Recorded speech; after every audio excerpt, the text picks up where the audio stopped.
Siya Kolisi to receive the African Trailblazer of the Year award. Springbok captain Siya Kolisi will be honored with the African Trailblazer of the Year award at the 2020 People's Choice Awards on November 16 for his charity work off the field. The award is the first of its type in the history of the awards ceremony, hoping to shed a light on iconic Africans and their charity work. Siya and his wife Rachel Kolisi established the Kolisi Foundation earlier this year to change the narrative for disadvantaged and vulnerable communities in SA. Speaking on receiving the prestigious award and on philanthropy, the sports star said this was just the beginning for the meaningful work from the Kolisi Foundation.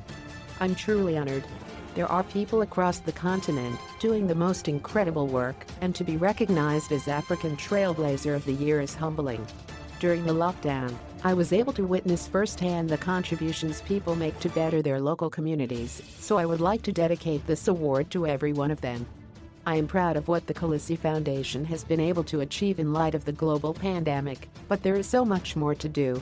This is only the beginning," said Siya. Yeah.